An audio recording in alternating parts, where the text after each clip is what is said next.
Bismillahirrahmanirrahim. How are you all? Today we are going to start our topic, that is typical properties of gases.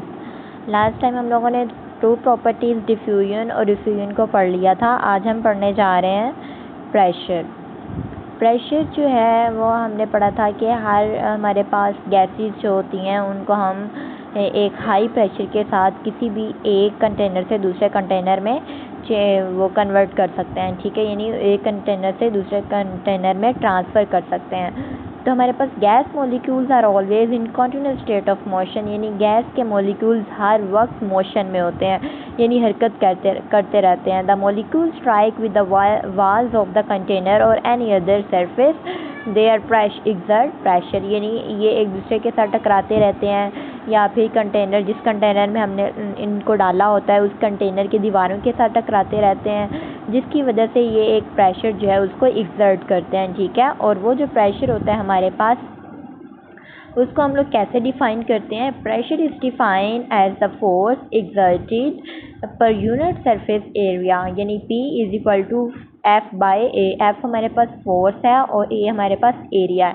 हमारे पास pressure को हम define कर सकते हैं कि प्रेशर हमारे पास वो फोर्स है जो हम किसी एरिया के जो सरफेस होते हैं उसके ऊपर क्या करते हैं, एक्सर्ट करते हैं. ठीक है, तो the SI unit of force is newton and that of area is metre square.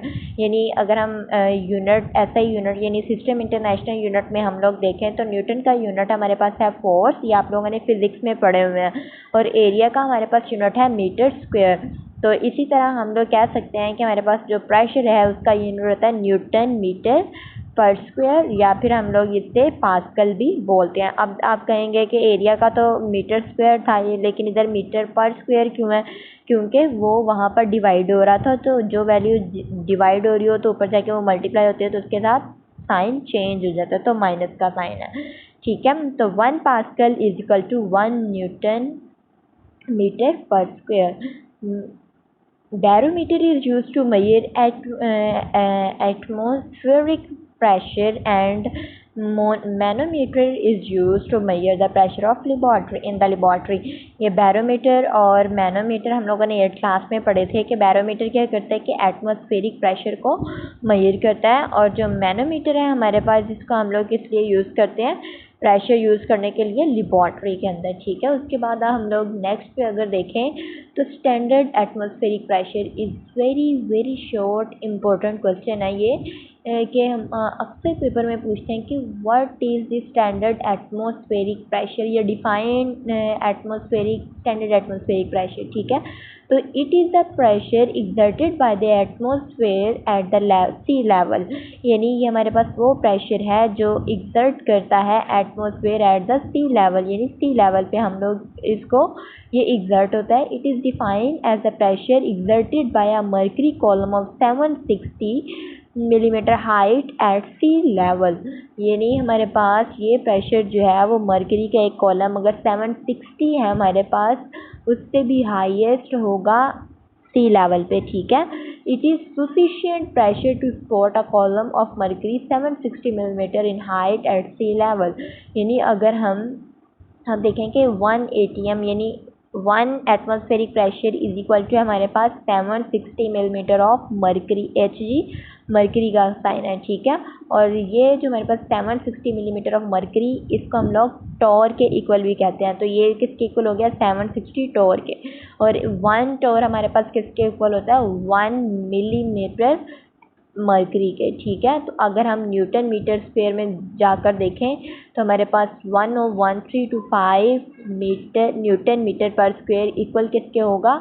101,325 pascal, यानी न्यूटन. ये सारे इसी के यूनिट है, millimetre of mercury, torr, newton metre per square और पास्कल, ये सब के सब हमारे पास प्रेशर के यूनिट्स हैं. ठीक है, और ये इंटरनेशनल ये स्टैंडर्ड जो हमारे पास एटमॉस्फेरिक प्रेशर है इसमें जब भी क्वेश्चन आए तो आप इसकी डेफिनेशन लिखेंगे और साथ में ये वैल्यूज़ लिखेंगे कि 1 एटमॉस्फेरिक प्रेशर इक्वल होता है 760 टॉर के, और 760 टॉर किसके इक्वल होता है? 760 मिलीमीटर ऑफ मर्करी मर्करी के और 760 मिलीमीटर ऑफ मर्करी किसके इक्वल होता है 101325 न्यूटन मीटर पर स्क्वायर के, और 101325 न्यूटन मीटर पर स्क्वायर किसके इक्वल होता है 101325 पास्कल के इक्वल होता है। ठीक है, नेक्स्ट हमारे पास फोर्थ वाली है कैरेक्टरिस्टिक कंप्रेसिबिलिटी। कंप्रेसिबिलिटी, कंप्रेस यानी किसी भी चीज़ को दबाना। तो gases are highly compressible due to empty spaces between their molecules.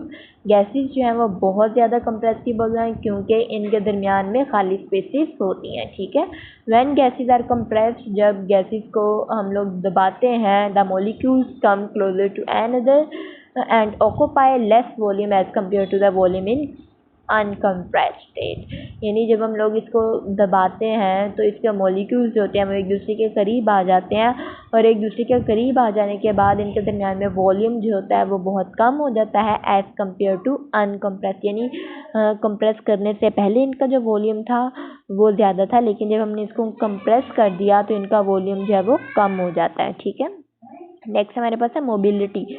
Mobility है मोशन से related. Gases molecules are always in state of continuous motion. Gas के जो मॉलिक्यूल्स हैं वो ऑलवेज मोशन में रहते हैं। दे कैन मूव फ्रॉम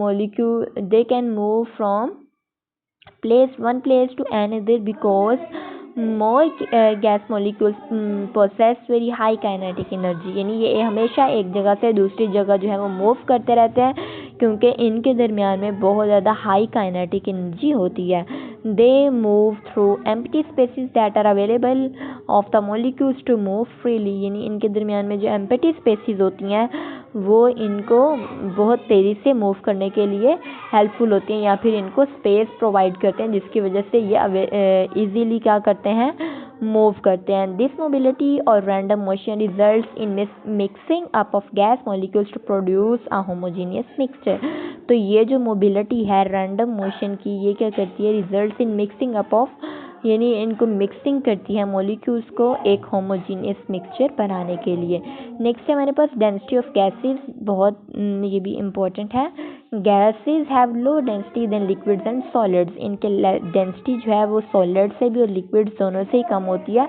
उसकी वजह ये है कि ये इनका मास जो होता है वो बहुत लाइट होता है और ये स्पेस जो है वो ज़्यादा ऑक्यूपाई करते हैं। ठीक है, gas density is compressed in grams पर डेसीमीटर क्यूब। यानी गैस की जो हम लोग डेंसिटी है उसको किस में एक्सप्रेस करते हैं ग्राम पर डेसीमीटर क्यूब, जबकि लिक्विड और सॉलिड्स की जो डेंसिटीज़ हैं उनको ग्राम पर सेंटीमीटर क्यूब में।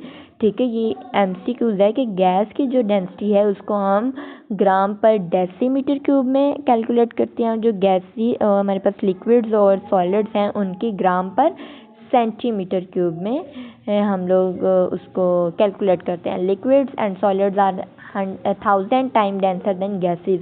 यानी लिक्विड्स और सॉलिड्स जो है हमारे पास गैसेस से 1000 गुना डेंसर है, यानी भारी हैं। The density of gases increase by cooling because there volume decrease. तो जैसे जैसे अगर गैसेस को हम लोग गर्म करें तो उनकी डेंसिटी कम होती जाती है, लेकिन अगर उनको हम लोग ठंडा करें तो ठंडा होने की वजह से वो सिकुड़ती हैं और कम वॉल्यूम जो है वो ऑक्यूपाई करती हैं, जिसकी वजह से इनकी डेंसिटी ज़्यादा होने लग जाती है। For example eight normal atmospheric pressure the density of oxygen is 1.4 gram decimetre पर क्यूब एट 20 एंड 1.5। यानी देखें अगर नॉर्मल हम लोग बात करें तो नॉर्मल में जो ऑक्सीजन की डेंसिटी है वो 1.4 है। ठीक है, लेकिन जब देखें वो हम लोग उसको 20 डिग्री सेंटीग्रेड जब हम उसको ठंडा करते हैं तो 20 डिग्री सेंटीग्रेड पे हम लोग उसको कूल कर रहे हैं तो उसकी डेंसिटी 1.5 हो गई, यानी बढ़ गई है। ठीक है, तो आपने देखना है कि गैसेस की जो डेंसिटी है वो जब हम गैसेस को ठंडा करते हैं तो ठंडे करने की वजह से उनका वॉल्यूम कम हो जाता है, और वॉल्यूम कम होने की वजह से वो डेंसर हो जाती हैं।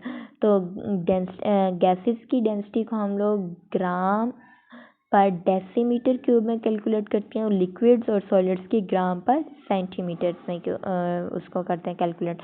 टेस्ट योर सेल्फ आपने अच्छी तरह प्रिपेयर कर लेना है। यहाँ तक आज का हमारा टॉपिक कवर हुआ। Thank you.